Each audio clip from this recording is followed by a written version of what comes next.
At narito na naman ang mainit na balita mula sa mundo ng politika. Isang mainit na balita na kasalukuyang pinag-uusapan sa social media at ilang pahayagan. Isang kontrobersya ang lumilutang ngayon kaugnay ng kalusugan ni President Coting ng Norte Jr. at ang umano'y lumalalim na papel ni First Lady Lizata Nasmang sa mga desisyon sa Malacanang. Ayon sa ilang hindi pinangalan ng source, napansin umano ng ilang malalapit sa palasyo ang pagkahina ni President Marcos nitong mga nakaraang linggo. Bagamat wala pang opisyal na ulat mula sa Malacanang, may mga spekulasyon na maaring may iniindang karamdaman ng Pangulo. Kakibat nito, lumalakas ang usap-usapan na si First Lady Lizata Nasmags na raw ang mas aktibong gumagalaw sa likod ng mga desisyon sa gobyerno. May mga haka-haka rin mula sa ilang political analyst na tila mas pinapalakas ng unang ginang ang kanyang impluwensya sa puntong ang ilang taga-suporta ni Pangulong Marcos ay nagtatanong na kung sino talaga ang tunay na may kapangyarihan sa palasyo. Ang mas mainit pa, isang bagong pangalan ng sinasangkot ngayon. Umano isang lalaking malapit kay First Lady ang madalas umanong makitang pumapasok at lumalabas sa Malacanang. Hanggang sa ngayon, wala pong opisyal na pahayag mula sa Malacanang ukol sa mga usaping ito. Paalala sa publiko, maging maingat sa pagbabahagi ng impormasyon at tiyakin ang pinanggagalingan ng balita.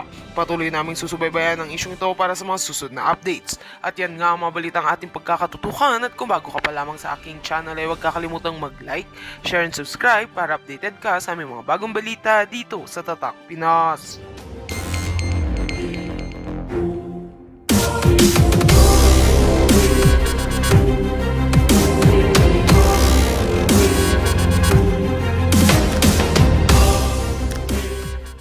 Sa daig. Tapos doon ko nakita ang pagiging bastos mo, Chipmunk.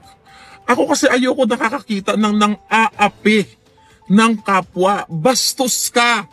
Pero binastos ba kita sa harap ng mga supporters, sa harap ng mga nagmamahal kay PRRD? Sabi ko hindi na mag-ayos tayo, pag-usapan natin to. Okay? 'Di ba nag-agree ka, Chipmunk, na magmi-meeting tayo?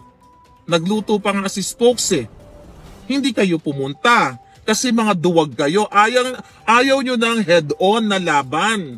Gusto nyo magkuda-kuda sa social media, magpaawa effect to get more viewers, to get more followers. Because your intention is not for fighting for the country. Kasi if your intention is for fighting for the country, buboljakin mo o hindi mo poprotektahan si Bangag Jr., ang pamilya niyang adiktos at kawatan.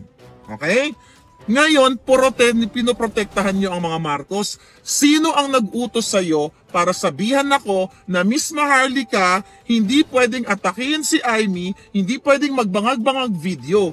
Yan ang totoo. So ngayon, mga kababayan, kaya po kami nag-organize para sa June 14, nagtatalo pa nga kami ng ng date kasi hindi namin alam kung ano bang the best at yung location.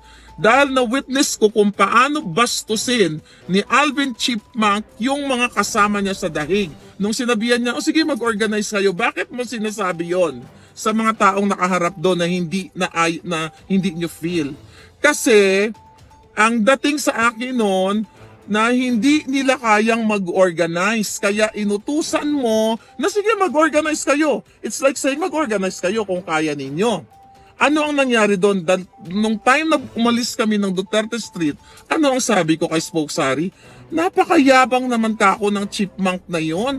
Porket yung mga nandun ng mga volunteers walang kakayahan na mag-organize. Kaya sabi ko kay Spokes, mag-organize tayo na ipakita natin sa kanila na ipag-unite natin sila, buuhin natin sila. At kasama pa rin po itong si Chipmunk at yung mga kasamahan niya dito sa hindi lang to event namin, kasi this is for PRRD. Inimbita din namin sila. Kasama sila dito sa organization, pag-organize namin. At ano ang sabi ko, lahat po dito bida. Bawat delegates, if you're from Paris, from Belgium, from Switzerland, lahat may representative. Kaya nga po open mic kami. 10 to 5 p.m. ang magiging schedule namin sa June 14, pero pina-finalize pa namin yung schedule. Do you think sa pagbakasyon ko dito, pag-organize ako para magbidabidahan ako, hindi po ganun kadali mag-organize. Okay, we have to spend, yung group ko, we have to spend our own money. Kasi mag-organize kami. Ang intention ko sana, mga palangga, pagkatapos ng birthday ni Inday Sara, iikutin namin ang Europa. Yun po talaga ang plano ko. Iikot kami sa Europe, magdadrive kami, which is nangyayari na nga ngayon. Yun ang purpose ko, hindi para agawin ang street, yung Duterte Street na sinasabi ninyo. Wala po akong time pumunta araw-araw na mag-vlog katulad ninyo dyan. Na wala kayong ginagawa, na I don't know, if bakasyon nyo sa eskwelahan or whatever, hindi ko kayo aagawan na para mag-vlog. Ikaw, Alvin, nuknukan ka ng sinungaling. Sabihin mo sa taong bayan, sino ang nag-utos sa'yo na hindi ako pwedeng magsalita laban sa mga bangag. Pero nirespeto ko pa rin yung event ninyo. Sa lahat ng nakakakilala sa akin, mga kababayan, nakita nyo siguro na yung speech ko, hindi po Maharlika Way yun. Yung speech ko, nakita nyo ako sa maraming event. Pero nirespeto ko kasi I don't know kung sino nag-uutos and everything. At binerify namin sa Office of the Vice President, hindi po harap-harapan. Kinausap na ni Spokesari, siyempre nakausap niya nga si Inday, kinausap niya ibang staff. Hindi po ang Office of the Vice President ang nag-utos para wag magsalita ng bangag-bangag. Kung si Basti nga nagsalita Yun ang katotohanan, wag mong lolokohin dahil lang sa follower or viewers. Hindi kita aagawan ng trono sa Duterte Street. Lunukin mo yung kalsada na yan. Okay? Palangga, thank you. Ang dami nyo na naman biniling pagkain. Okay? Ang dami ng tinapay. So ngayon, bear with me Pwede ba ito lalagay? Pwede ba ito sa Palangga, pwede ba ito sa Ayun pala Can you help me? Okay, kasama ko si Makabayan. Alam mo, dito ko lang to nakilala Dali, patulong na ako sa kanya. So, sige, mag-ano lang kayo dyan. Alalahanin ko yung mga chika. Palangga, can you do this? O, ayan, napakita mo yung alindog mo. Ayan. Ay, thank you, Palangga. Ay, hindi, ganyan. Ay, ganyan. Okay. Oh, wow. Syunga sa gano. Okay, go. Alright, thank you, dear. Thank you. Saan yung water? Tinapay na tuwa siya, sinyaping na lahat. Asan yung tubig? Palangga pa yung tubig. Thank you. Alright, thank you. Nako, talaga naman si Madam Elena, ang daming... Ayan, thank you. Kasi dapat hindi, thank you. Dapat hindi ako magsasalita pero sobra kayo Hinahamon nyo kami. Hindi dapat ako magsasalita kasi sabi ko it's not worth it. Pero kailangan po kasi malaman ng tao kung ano yung totoo. Si Chipmunk talaga ang nagsabi sa akin na hindi pwedeng magbangag at hindi pwedeng atakihin yung Marcos. So ngayon, ulitin natin, pinagbuklod ko po sila. At nabuo po, kaya po kami nag-event kasi dahil nakita ko yung pambabastos, hindi lang kay Makabayan, kundi dun sa iba pa. Na hinahamon niya, mag-event kayo, So sabi ko, grabe naman kabastos tong mga to, hindi porkit itong mga volunteers na to. Which is true, wala silang kakayahan mag-organize. Kasi they're just new here at hindi po sila taga-daig. Like itong si Palangga, taga-Yuki siya. Imagine mo nagda-drive yung tao, babastusin mo lang. Diba? Si Ate Beth. Diba yung nag-email sa akin, ang dami nag-email sa akin na binastos niyo, mga walang iya kayo. Wisit kayo, di ba? Hindi Palangga, di ba? I told you, I'm not supposed to say anything about them kasi parang hindi worth it. Pero I think kailangan malaman ng taong bayan kung ano ang totoo. Kilala ko ng tao. I started vlogging in 2015. Ano pa tanong nyo? Teka, sa salamin ko para mabasa ko. Kasi hindi ko naman napanood yung vlog niya. Mga maliliit lang na information. At saka we're busy here in Switzerland. O di ba? Namamasyal kami. Ayan, labo ng mata. Okay? Sabi ni Toy Bismarck, kung nasa Swiss ka, napakataas ng internet rate sa Swiss. Ay hindi, kami, AT&T ako, nagbabayad kami ng $12 a day. Yeah. Sabi ni Grace na volunteer ko tapos sabi niya, siya daw nauna. So what? Mas nauna si spokesperson na, well, hindi kami nakikipag-unahan. Oh my God! Tapos sinasabi nila na, ano sabi tungkol kay Harry? Para may sinabi, ano yon? Nagsisiksik. Pinagsisiksikan na sarili ko. Pinagsisiksikan ni Attorney Harry yung sarili niya sa daig? Tanga ka ba? Putang ina, ayoko sana magbura ng buo eh. Jutang dyan, tanga ka, nagpa-pretend ka ng matalino. Gustong gurgurin ng mga Marcos? Walang sino mang tao na isiksik sa banyagang lugar ang sarili niya, iwanan ng kanyang pamilya dahil gusto niyang isiksik dito, dahil gusto niya magbangag-bangag sa Duterte Street. Oh my God! Tawag dito, Dong. Naunsa man ka? Hindi ano ka palangga? Sabi ko, diet ako, dahil ko nakain kahapon. Bukas na lang ulit ang diet! Mga kabayan, cool lang tayo. Okay, ano pa ba yung mga, ayan. Nahubaran kasi kayo. Nakita kasi kayo on cam. Fully cam kayo. Ang pagiging bastos. Yung may angulo pa ng video eh. Wala lang kasi akong time i-extract yung mga yan. I don't have time for that kachipan ninyo eh. Kaya lang, hindi ko kayang palagpasin ang pambabastos nyo sa kaibigan ko. Ano sabi ko sa mga kaibigan ko? Sabi ko, folks, I could die to defend para sa kaibigan. Sabi ko ganon. Okay, gusto nyo malaman? Okay, I think ito, breaking news to. Sabihin ko na ba yung nilusob tayo dun sa bahay? Okay. Okay, here's the thing. Yung asawa nung nag-XX sa amin, in-intimidate kami sa apartment ni Spokes Harry. Okay, ito yung kwento pala. I-remind nyo ako ha. Kasi witness ko po ito ha, yung aking mga kasama from LA. Si dalawang palangga ko. Nung umuwi kami, sabi ng friend ko, palangga, sabi niya may naghahanap dito kay Spokes Harry. Sabi ni palangga. Tapos sabi ko, sino yan? Isend mo nga yung picture. So, nung nag-send ng picture, kalbo, no? Kalbo yung lalaki. Tapos tinignan ko, sabi ko, naku, mukhang mga gorgorista. You know what I mean, di ba? Baka mamaya padala ni Bangag yan. Okay, ito yung nangyari. Ito, totoong kwento. Ito, ikaw, palangga, ako si Bakabayan. Hindi ko siya kilala. I think okay lang magsalita ako, di ba? Kasi totoo naman ito eh.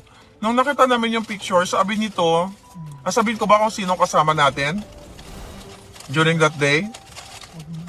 What do you think? Yes or no? No na, okay. Sige, may kasama kaming importanteng tao, okay? Wag na. So, nung nakita ko yung picture, ang unang pumasok sa akin, Romanian, nagugurgur sa amin dalawa ni Harry. May video po kami, we cannot just show the video kung paano ko hinarap itong kalbo. Okay? So ngayon, sabi nito ni Makabayan, palangga ako nang haharap. Kasi I'm so grateful for you. At talagang we love you. Dahil hindi niya kami kilala eh. Gusto niyang harapin yung kalbo. Hindi namin alam kung sino yung tao. Tapos sabi ko kay Spokes, no, stay here in the car. Dahil ikaw ang hinahanap, ako ang haharap. Pinipigilan ako ng dalawa kong kasama. Ang sabi sa akin, palangga, parang, no, wala ka, nasa bahay pala si palangga. Diba? Nasa bahay ka. Yung mga kasama natin, yung mga follower ko, no? Yung dalawa pala sa likod. Ito, si Navy SEAL, sabi niya, hindi na, wag ka na humarap doon, baka magurgur ka. Alam mo kung anong ginawa ko? Bumaba ako sa sasakyan, hinarap ko yung kalbo. Okay? Nung hinarap ko yung kalbo, sabi ko sa kanya, sino ang hinahanap mo? Hinahanap daw niya si Harry. One day, ipaparinig ko sa inyo yung baka yung video pwede kong takpan. I will promise to you guys. Ipaparinig ko or ayusin ko yung video, basta one day, wag lang ngayon, nag-i-enjoy po ako sa Switzerland. So, hinarap ko yung kalbo, sabi ko, sino? Sabi ko, anong kailangan mo? Ang sabi niya, I'm looking for Harry Roque. Sabi ko, sino ka? Sinabi niya yung pangalan, Dan Koff. Okay?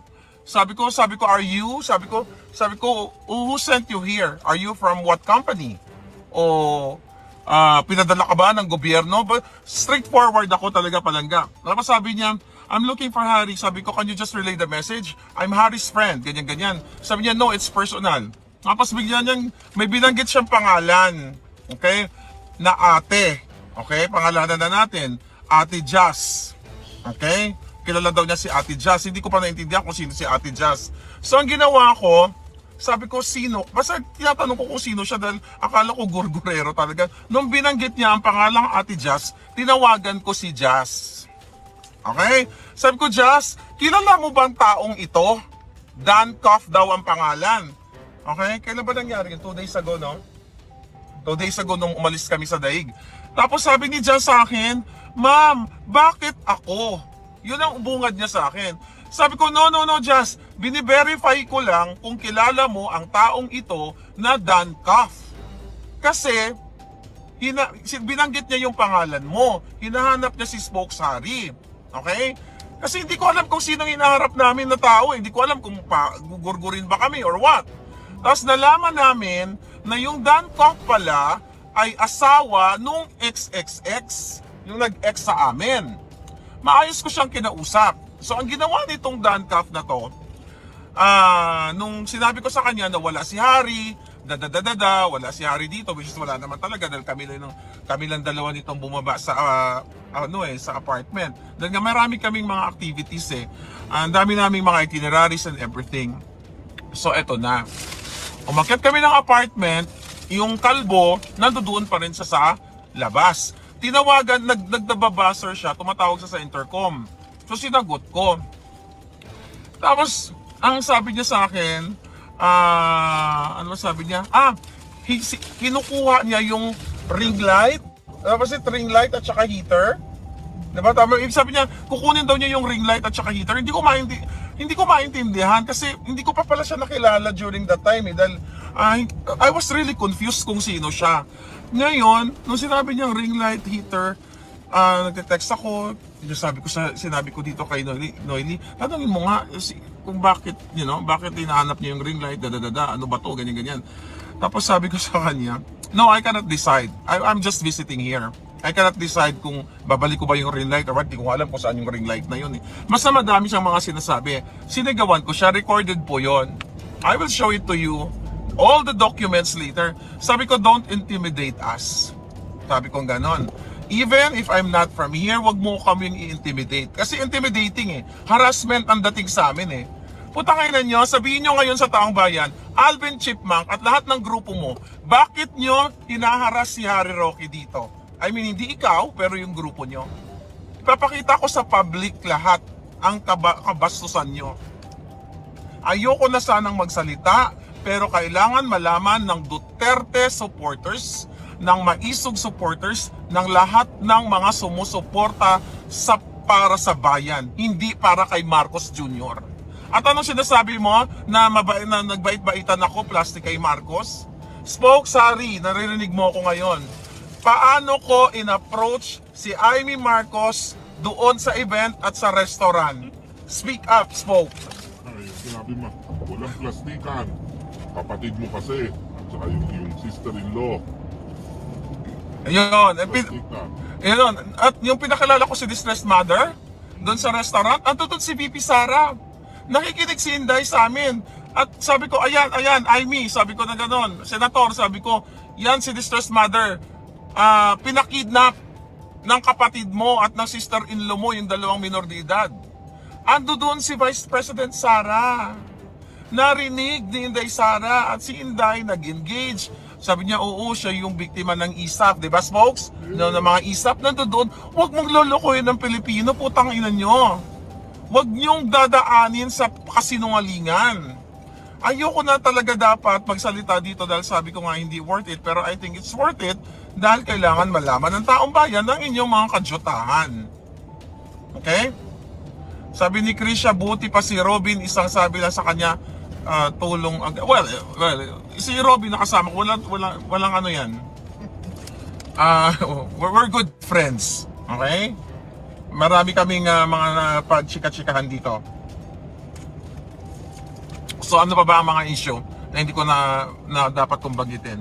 Basta pinuntahan kami nung kalbo, akala namin talaga manggugurgur. Sa totoo lang, ganun po inaharas si Spokes Harry dito, tsaka ako. Tinatakot nila ako. Sabi nga nito ni Palangga, lahat kayo dito. Sabi niya, Palangga, tapang mo, what if kung na-baril ka or nasaksak ka? Sabi ko, ang buhay is destiny. May kamay din ako. Sabi ko, kung babarilin ako or sasaksakin ako, di agawin ko at itarak ko sa kangalangalan niya. Diba? Ganun lang yung buhay. Kung mamamatay ka, that's it. Diba? Yun na yung end of story. Bye. Diba? Ganun lang naman ang buhay Sabi ni Sean Lee, kung pure na maka-Duterte mga yan, dapat pumigil sa speech ni Atty. Harik dyan pa lang. Ayun, ako talaga, you guys, yung mga palangga ko sa Amerika, na mga naatinan ko na, ay teka lang, nakita na pa na yung bra ko dyan, punyeta. Buti na lang pink yung bra ko. Umuputok. Tawaban. Palangga ako mo nga, kakaya naman. Sorry. I will close it. Baka sabihin nilang sisidus ako. Pwede rin. Ayan na rin daw ko, excuse me, totoo naman yan. Hindi yan salamat, doktor. Yan ang asset ko. Yan lang ang kayamanan ko. Alright? Okay, ano pa ba? Ano pa? Di ba, Marco Red? Ganun lang. Tapos na yung buhay mo. Bye-bye. Alam mo, ipipilit mo mabuhay, patay ka na. Ano, pati palibre, ano daw? Pati palibre. Basahin ko kayo mga comment. Palagi pa ulit-ulit sa live palangga. Anong palibre? Ano yon? Anong palibre? I don't know about that. Cotton fin? Anong palibre daw? Anyway, ano pa ba yung mga, alam mo, nalulungkot. Ako talaga nalungkot. Lalo na dito kay yung pinuntahan namin. Dito ngayon sa Netherlands. Nakikita ko yung, alam mo yung mga kababayan natin, gumagastos ng bus, nag-chip in sila, nagtutulong-tulong sila para sila makarating kay, ano daw, mahilig magpalibre. Sabi ni Commander, kailan kami nagpalibre? Kailan kami nagpalibre? So sinusumbat nyo sa amin yung mga binibigay na kape doon?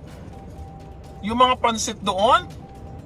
Pakainan nyo. Huwag na kayo magdala ng pansit pag mga ano kayo, anong libre sinasabi? Hindi ko kasi nagsumbat. Yung mga tao nagdadala ng mga pagkain doon randomly.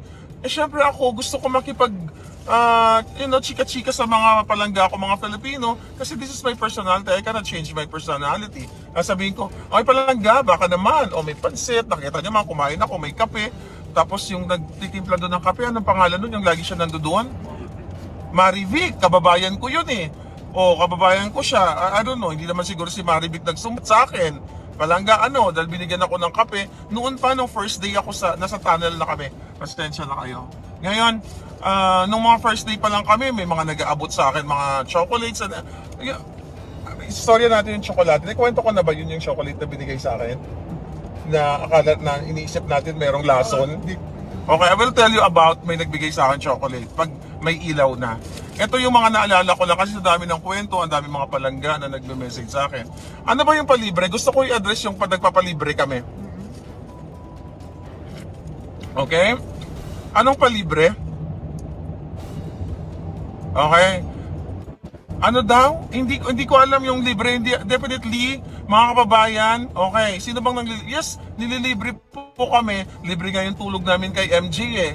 Libre nga yung tulog namin kay Mambet. Libre yung pagkain namin sa Azel's Kusina. Pero in-offer yun. We can afford. Kahit kumain ako kahit kumain kami araw-araw ng lechon, everyday, we can afford. Kaya lang, mabilis ang buhay natin, matutuwa sila. Diba? Hindi kami nagpapalibre. Kayo, si Spokesari, ang daming invitation. Diba? Hindi siya nagpapalibre. Walang ganon. Okay, napakasipag nga nito ni Spokes. Nagluluto ng kung ano-ano mga ginagawa. Sabi ko, Spokes, grabe, hindi ka napapagod. Alam mo ba ito gusto ko lang, ito coming from a friend. Si Spokesari, dating spokesperson, dating congressman, napakatalinong abogado, at hindi mo matatawaran ang credential niya. Pinagtitimpla ng kape, hindi lang ako, yung kahit sino doon, magkape ka na, gising na kayo, magluto siya, tapos babastusin nyo, visit kayo, hindi kayo magwawagi. Hindi kami nagpalibre ha, nasabi, libre mo naman kami, baka ano naman, bigyan mo naman kami, wala pong ganon, hindi ganyan ang daw, may sponsor daw si Attorney Harry sa hotel. Ano pinagsasabi mo? Okay? Alam nyo, dito nga, itong istorya. Ito another story. So, ito tungkol kay Ate Beth. Ito real deal to. Kagabi kumain kami, di ba? Sa restaurant ng Lilis ba? Lilis, okay. So, na-appreciate ko na ako si Makabayan, na-witness niya yon na yung hospitality ng mga Filipino. So, anyway, bago kami pumunta dito sa Zurich, nagbubook kami ng hotel.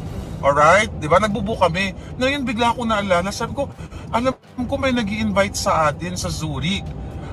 Beth ang pangalan, nag-message sa akin. Sabi ko, teka nga, hanapin ko yung message. Okay. So nung nakita ko yung message, tinawagan ko, ay Ate Beth, sabi ko, papunta po kami ng Zurich. Ay Maharlika, sige dito kayo sa amin, ganyan-ganyan. Excited si Ate Beth. Okay, so fast forward, kumain na nga kami kagabi. Nabusog na kami lahat. Sabi niya, Palangga kasi Bisaya, nagrent ako ng Airbnb kasi sabi niya yung husband ko, ito real story, hindi kasi pumayag na magstay kami. Kasi strangers kami. Tsaka alam ko, ang mga puti, whether ikaw ay European o Amerikano, straightforward yan na ba't nga naman kami tutulog doon? Hindi niya kami kilala, di ba? Strangers kami. Pero kasi dahil Filipino tayo, si Ate Beth gusto kaming i-accommodate. Sabi ko, no, Ate Beth, okay lang. Sabi niya, nag-rent kami